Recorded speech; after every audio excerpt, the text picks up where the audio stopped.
그래서 이쪽은 사람들이 오늘날의 동유럽은 동로마 제국이라고 칭하게 되고, 이쪽은 서로마 제국이라고 칭하게 돼요.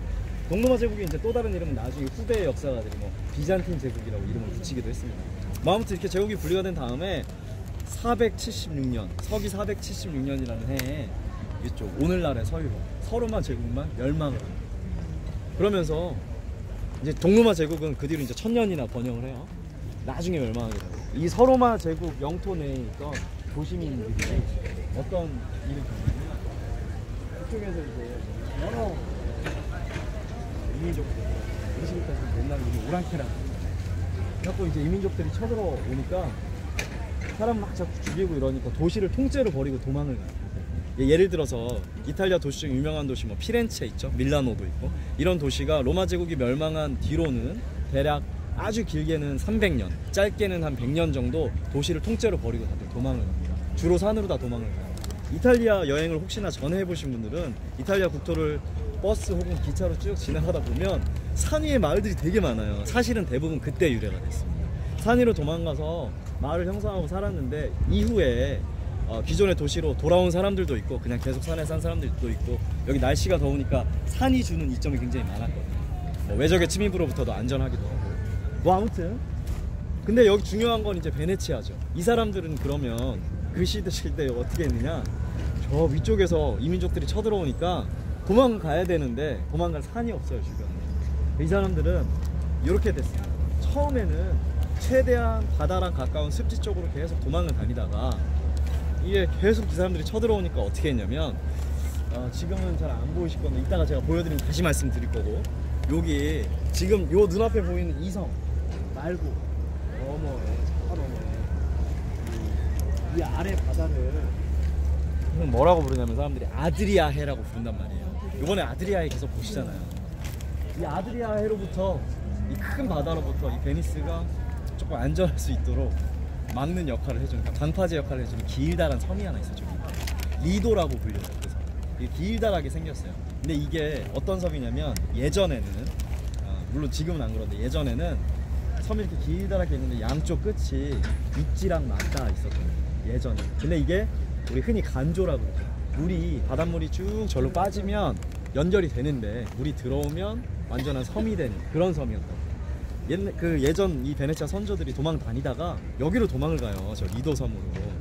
그래가지고 거기 이제 말라모코라고 그 지역에 정착해서 한 100년 살았는데, 프랑스 군대가 이제 당시에 프랑스 군대 쳐들어와가지고 뭐 여기도 안 되겠다 싶으니까 드디어 여기 지금 현재 이 자리에다가 인공섬을 만들고 살게 됩니다. 아까 말씀드린 것처럼 나우말투 박아서 인공섬 만들었는데, 원래는 처음부터 인공섬을 만든 건 사실 아니었어요.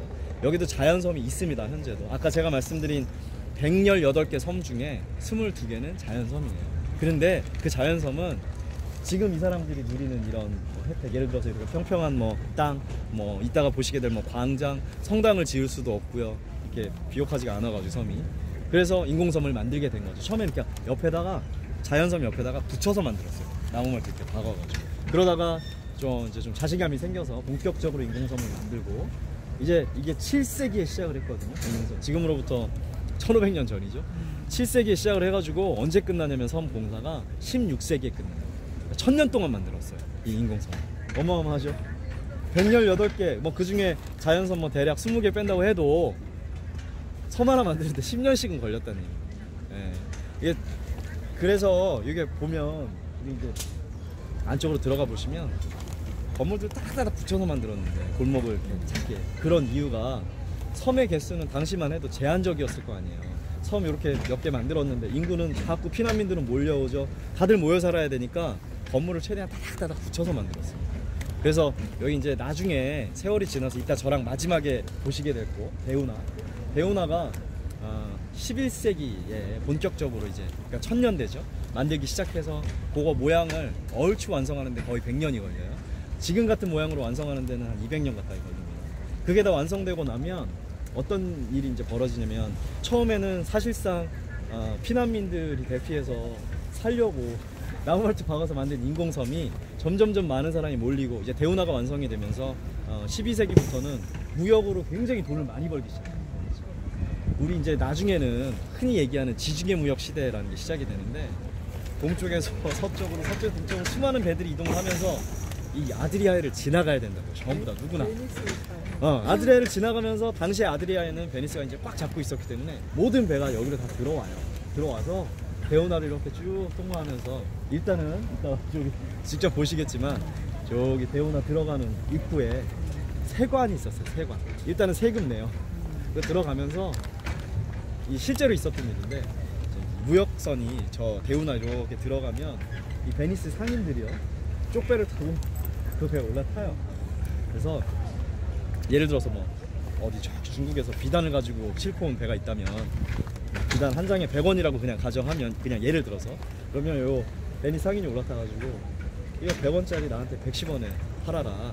그럼 뭐 팔죠. 누가 안 팔아요? 그럼 팔아요. 그럼 이 사람은 뭐 110원 짜리 배 다시 쪽배 타고 여기 섬에 내려가지고 120원에 팔고 그런 일이 비일비재했습니다. 그러면서 큰 무역선이 왔다 갔다 하는 그 일뿐 아니라 이 섬 내에 상업도 더 번성하게 되고 15세기 정도 되면 유럽에서 가장 부자 국가가 돼요.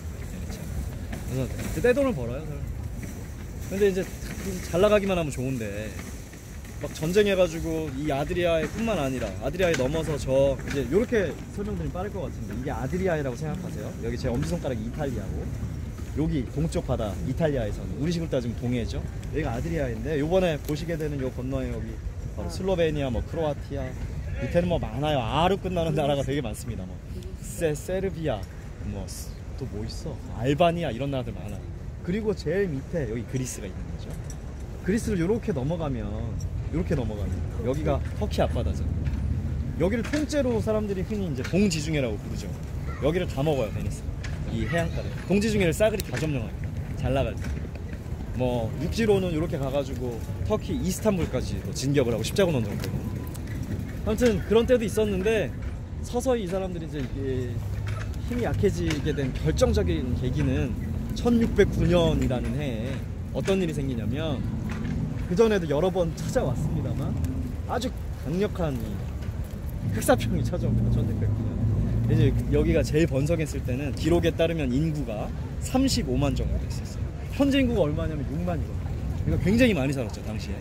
근데 그 35만 중에 1609년 한 해에만 인구가 15만 명이 죽어요. 흑사병 때문에. 그래서 심한 타격을 입고 그때부터는 뭐 구근이 쇠했다 그래야 되나? 그러면서 내리막길을 좀 걷기 시작하죠. 전쟁에서도 이제 자꾸 지고 자기들이 차지했던 영토도 조금씩 빼앗기기도 하고. 그래서 그 시름시름 앓다가 1797년이라는 해에 사실상의 멸망을 하게 돼요. 이 베네치아 공화국을. 1797년에 어떤 일이 생기느냐? 여기 해안가로 당시 유럽의 무시무시한 이제 정복자 나폴레옹이 여기 군함을 이끌고 들어와가지고 산마르카운드 쪽으로 들어와서 사실은 전쟁도 안 하고 그냥 무혈입성해서 뭐 사실상 멸망을 해요. 그러니까 실질적인 멸망은 그로부터 2년 뒤에 이 당시에 또 다른 강국이었죠. 오스트리아가 침공을 하게 되는데 그때는 전쟁도 벌이고 실질적인 멸망을 하게 되지만 제가 왜 나폴레옹 때 멸망됐다고 말씀드리냐면 그때부터는 그 프랑스에서 파견한 총독이 여기를 예전에 우리식으로 따지면 뭐 뭐라 그랬죠? 신탁통치? 그런 식으로 정치